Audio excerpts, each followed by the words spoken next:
Football at 4 is powered by the Inside the Birds podcast. It's brought to you by Bet365. Whatever the sport, whatever the moment, it's never ordinary at Bet365. Geoff Mosher is here today from the Inside the Birds podcast.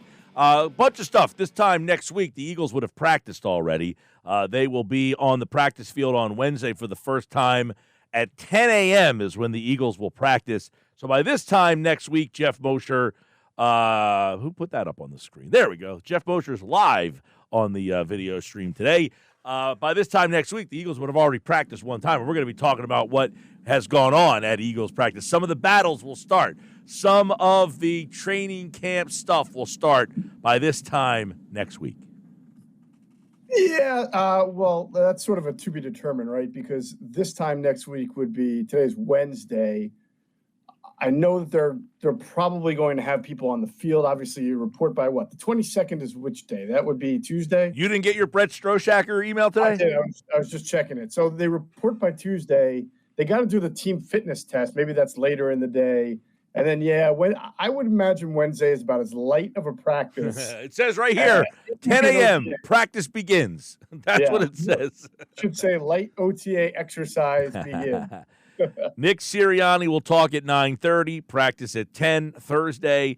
Vic Fangio, practice begins at 10. So they're going at 10 o'clock every day in training camp, it looks like here, to kind of get through. That goes all the way up until their first preseason game. They will practice at 10 o'clock every day. And, of course, we'll have full coverage for you here on the Sports Bash. We talked about the last couple of days. This was an article that we were having some fun with. One of the Washington blogs wrote about how many Commanders would start for the Eagles. Oh, God. What do you think the number was? And this is a Washington blog, right? So I'm going to imagine they think the quarterback. I'm going to imagine they think that. Well, are they including all their new additions like Laramie Tunsil and Deebo Samuel? Yeah, everybody. It was it went position by position. How many guys? Quarterback, running back, wide receiver 1, 2, and 3, tight end, offensive line, then edge, tackles, edge, corners, slot, safeties, linebackers. All the way. I'm going to guess they think 5. 5 is the number you're going with. Well, they went with 11. That's what I'm guessing. 11. Yes. They went with 11. So my five were, I'm sure they would guess Jaden Daniels, 1. Jaden Daniels was 1. They would have Frankie Louvu would be 1. Frankie Louvu and Bond, they had that as a Go ahead. They had that as a toss-up. Okay, so I was thinking Frankie Louvu over not Bond, but whoever over Jeremiah Trotter Jr., basically, or N'Kobe or something like that. Yeah, I think they had Wagner over whoever's playing the linebacker spot. Okay. I would have thought that they would have put Cosme over, say, Tyler Steen. That was one. Cosme is healthy. Yep, that was one. I would imagine they would have put one of their cornerbacks, probably Lattimore, over Keely Ringo / Adoree Jackson. Well, they actually had Lattimore over Mitchell. Well, then that's part of the insanity. But and then I'm guessing they would have had one of their safeties over maybe both, if that's what you're 11. They probably have both of their safeties over the Eagle safeties. Let me I'm going to actually try to bring the article up onto the screen here so we can kind of scroll through it and look. But yes, Jaden Daniels was one of them.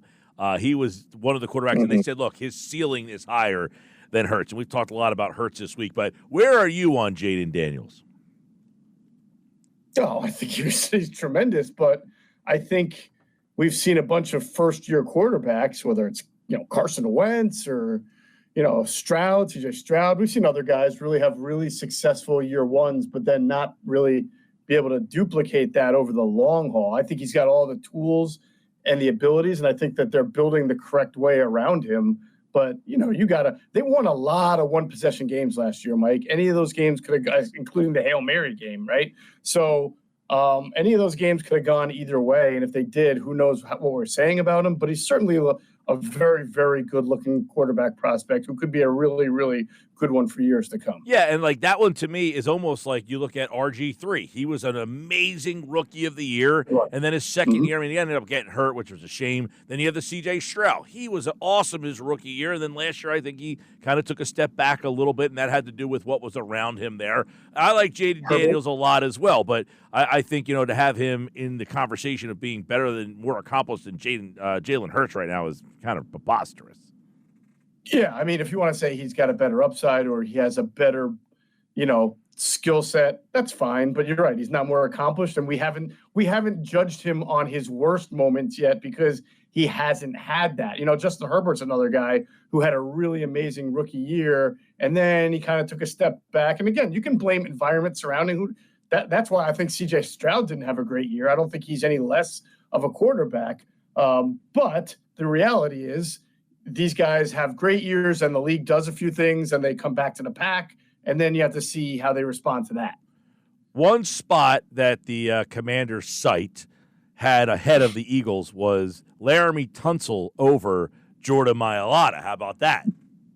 Oh, and I've been one to say, I think sometimes Jordan Mailata gets overrated as people think he's the best left tackle in the game or a top 5 offensive tackle. And, you know, it's like, you know, Trent Williams isn't like, you know, deceased or anything like that. He didn't play last year for a variety of reasons, but there are still some really good offensive linemen in this league. However, Tunsil clearly took some regression. Now, if you told me Laramie Tunsil was going to play at a higher level next year than Jordan Mailata, I could see it, but he certainly didn't last year, and you have to factor that in. The other spot was the center spot. They went with Tyler Badaz over Cam Jurgens. Now, Jurgens only 1-year starter there, but people already kind of, you know, that's a spot where I think it was a little bit of a head scratcher as well. I mean, you know, that's just wrong. I mean, Jurgens is a way, way better athlete than Tyler Biadasz. So while you can argue that they're asked to perform their jobs differently because they get Jurgens probably out in front more than they do Biadasz, and maybe Biadasz is a little better in pass pro. I don't know. I thought Jurgens was fine. I don't see any evidence that suggests that Biadasz is a better overall center than Jurgens. He's just done it longer. Yeah, that one I thought. All right, so let me. I'll put the whole the beginning of the list up on the screen here, so the people watching can kind of see. This is from Hogs Heaven, which is a Commanders fan blog, but they are part of the SB Nation stuff, so a lot of people kind of read this. They had Daniels over Hurts, running back Eagles, wide receiver 1 Eagles, Deebo Samuel over Devontae Smith. Yeah, I'm not going there. And then again, this is sort of like the Biadasz versus Cam Jurgens discussion because they're not used the same way. You know, Deebo is obviously, if you're talking about who's a more multifaceted weapon, well, yeah, obviously Deebo Samuel can go in there and give you like 10 snaps at running back and break tackles, and you would never even think of handing the ball off to Devontae Smith in fear of breaking him. But if you're talking about route running, field stretching, route tree, not just how you run your routes, but the number of routes that you can run, you would not take Deebo Samuel in that category over Devontae Smith. Now, in fairness, Deebo Samuel's best year has been better than Devontae Smith. He had I think a 2,000-yard season one year, right? Or like total offensive yard. He's been an all-pro, and Devontae Smith has not. But Devontae Smith has never also been asked to have the workload and be the number 1 receiver because he's played across from A.J. Brown. So I can see why a Commander site would say that, but I disagree with that. Right. Then the slot, they went with their 2 guys over Dotson. Obviously Dotson was a bust there in Washington, so you can kind of say, okay. But Dotson's numbers are not going to make him in the conversation here. Not surprisingly, a Commander site would take any of their guys over Dotson because they had Dotson for 2 years there, and he didn't perform to his first-round status. But the names that they're throwing in there, what the heck have they done? I mean, Luke McCaffrey might be a good slot receiver someday, but who was the other name? You scrolled up. I didn't see their other slot name that they had along with Luke McCaffrey. But, you want to call it a wash, you can call it a wash. But I don't know. I still think that I would take my chances with Dotson over McCaffrey right now, or Lane. Who the heck is Lane? Yeah, I don't know. It must be maybe a rookie that they drafted there. It's not ringing a bell on who Lane would be. Night Train Lane? Lane Johnson? Lane Johnson? Not Lane Johnson, Har. All right. Go to the defensive side of the ball. Edge, Eagles, Carter, 3 technique, 1 technique. Deron Payne over Jordan Davis. Now, Jordan Davis, I don't know. We were talking about him yesterday, whether or not, the Eagles view him as, has he been a success? Is he what they've wanted? Is he what they thought he'd be? And Payne is a player who is, more of a veteran player. Yeah, I mean, I'll give them this. I think that's fair. I mean, really, Jordan Davis is not their one tech in a 4-man front as the defense is presented here. He's the shade 0 tech in a 5-man front. When they bring in a 4-man front, they play, obviously, it'll be Moro Ajomo, most likely, across from Jalen Carter. And so the discussion could be probably Payne over versus Ajomo. And I'm fine with going Deron Payne. I think Payne's really good. So I have no issue with the Commanders getting that one. Yeah, so you see edge, they went – so the 2 edges, they went Eagles, which I think is interesting because the Eagles, while you have Jalix Hunt and you have Nolan Smith, those 2 guys still have a lot of proving to do. But that is also showing an area of concern for Washington that they don't have any edge rushers with any real, credibility at this point. Yeah, it's really interesting. I wonder how much they know their own team sometimes because, and while I would agree with their assessment, Dietrich Wise was a really interesting edge rushing addition for them from the Patriots. We did our NFC East preview with Greg Cosell, and Greg is probably, he watches more tape than anybody in the league, and he's always been a fan of Dietrich Wise's game, and he kind of thought that was a sneaky good addition, but sort of like the way Josh Uche or Azeez Ojulari could be one for the Eagles. You not necessarily want Dietrich Wise to be a starter and think you're going to get double-digit sacks or 20 pressures or anything out of him. The Commanders are clearly built with more interior rush with Payne and Jerzon Newton, their second-round pick from a year ago, and Kinlaw even getting in there than they are from the exterior. I think they're probably going to have to manufacture pass rush, but there's nobody who does that better than Dan Quinn. That's why Frankie Louvu plays on the edge and pass rushing downs. He is essentially what the Eagles hope Jihad Campbell can be, a guy who can play off the ball, but then in the pass rush come down on the edge or be a joker pass rusher. Right. All right, so linebacker, they went with Wagner over Dean, and then Louvu over Bond, as a toss-up, Louvu over Bond. And we were talking about this yesterday. I said, if you're going with the resume, Louvu's probably the winner. But if you're going after last season, Bond was better than everybody, including Wagner. And Wagner's probably the next guy below Bond. But Bond might have been the 1 or 2nd best linebacker in the league last year. So to say that's a toss-up, are you going over your career, or are you going off of the last season?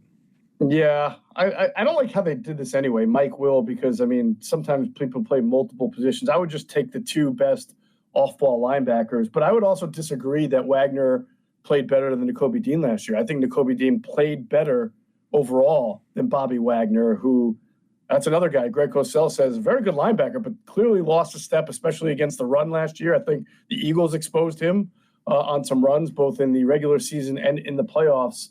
I was a little surprised they brought him back, but I get that he's a great locker room leader. He's a good veteran to have, but a guy at that age, at that position, been around the block, he can only give you so much. I would take a healthy last year, first 11 weeks version of Nakobe Dean over Bobby Wagner, and I wouldn't think twice about it. This is where it gets interesting. You go to the secondary. Lattimore over Mitchell, and then basically their corner 2 combination over the Eagles' corner 2 combination, and then the slot. You got a toss-up between Mike Sanderstrill and Cooper DeJean. Oh, man. I see they're fudging it a little bit because Sanders still didn't really play the nickel as much as we thought he was going to play. So they're sort of projecting, and he did a great job last year as a rookie playing the outside. They're projecting him to match up in the middle, but I don't even like toss-up. At least DeJean has been in there and proved it, and you can argue that he's already one of the best, if not the best, slot corners in the league with versatility. Sanders still hasn't shown that yet. I no doubt in my mind that he could get there, but I haven't seen it. So that to me is a little bit of a homer pick on their end. Lattimore over Mitchell. I mean, Mitchell was so good last year. You can make an argument that you've got to do it for over a longer period of time, but Lattimore's only going to play 7 games a year. I mean, that's not they're saying a healthy Lattimore is a tier above, but when do you see a healthy Lattimore? Come on. And again, Lattimore, he got exposed by A.J. Brown last year. There were times where he struggled. I mean, he's still a good corner, but there's no evidence yet that says Quinyon Mitchell is not a really good corner. So I think that's homerism right there, taking Lattimore over Mitchell. Yeah, and then the CP2 thing is like a total, like none of these guys have proven anything, right? So I don't know. Like they're trying to throw. You got Jonathan Jones and Trey Amos there. I mean, again, saying that. I mean, even if you would say Adoree Jackson is probably more accomplished than both of those guys. Right. Their comment was that Ringo and Jackson are about as average as they come. Well, what does that make right. Jonathan Jones and then Trey Amos, who I like a lot, but has never played in a down of NFL football? I mean, did they not learn from Emmanuel Forbes that you can't just assume that your first-round corner is going to come in and be a dominant player? Like, come on. Well, this is another one because you got Quan Martin over Blankenship and then strong safety Eagles, which that tells you how bad their other safety spot is because the Eagles don't even have another safety at that spot yet. I like how it says this might be an unpopular opinion now, but I start Quan over Reed. Okay, well, maybe that's why you lose. I don't know why that's considered a strong argument because Hogs Heaven dude says he likes Quan Martin over Reed Blankenship. So overall, they have 10 commanders. They say who they believe would start for the Eagles. 3 toss-ups, center, will, linebacker, slot. That leaves the Eagles with 9. So essentially, they're looking down the big 5 spots. And then they went by room. Quarterback room, Commanders. Running back room, Eagles. Wide receiver group, Commanders. Tight end, Eagles. Offensive line, Eagles. Defensive line, Eagles. Edge, Eagles. Linebackers, Commanders. Corners, Commanders. And safety group, Eagles. So, basically their whole thing at the end of the day was you put these the Commanders and the Eagles together, that the Commanders have closed the gap because they've got 10 starters that could play for the Eagles. My brain hurts, Mike. Hey, it's the last week before training camp, my friend. This is the epitome of off-season content. I mean, like late June, early July type content. Yes. God. But we have a poll question up right now. Which team in the NFC do you think is the biggest threat to the Philadelphia Eagles? And oddly enough, the Commanders are not I say oddly, the Commanders are on that list as one of the voting things, but not one has voted for the Green Bay Packers as the team. But 42% have the Rams, 40% say the Lions, and only 17% are going Commanders so far. Well, yeah, I think when you narrow it down to those 3 options, I think that's fair. I would put the Rams and I would also put the Lions ahead of the Commanders. Now that percentage sort of makes it seem like there's a wide gulf. I don't think that's the case. I think it's just that people would rather take those first 2 teams than team number 3. I mean, any one of them can, on their best day, can give the Eagles a run for their money. And something Adam and I talked about in the podcast that dropped recently, but then we also did a roundtable with Andrew. It's going to come out either probably tomorrow. Is I do think that we're all sort of. I don't want to say we're giving a leap of faith to the Eagles because they do deserve it, but this Eagles defense has lost so much, half of its starting lineup, and not just the number of players, but the number of snaps. If you add the number of snaps played by Josh Sweat, Milton Williams, Darius Slay, C.J. Gardner-Johnson, and then what you got from Nakobe Dean, who's not going to be available for 6 weeks, that's a lot not only of snaps, but also a lot of really good production within those snaps. And you're asking a lot of young guys, Mike, to step into those roles and not only occupy and show that they can handle that number of snaps, but also play at the level that Sweat, Williams, Slay, and C.J. Gardner-Johnson played at, and Nakobe Dean, that is not easy. So I can't, especially when you start off in September and you got to play the Chiefs are in there on September, the Bucs are in there in September because they always are. It's going to be an interesting first 6 weeks for this defense, and we're really going to see whether or not these guys are ready for their roles. Not only that, you're expecting Bond to duplicate what he did last year and not take any step back, right? 100%. To play at that level again with a new partner for the most part next to him. And keep in mind, all these guys, hey, I got used to playing next to Milton Williams last year. Well, now he's not there. Darius Slay, not there. Safety, not there.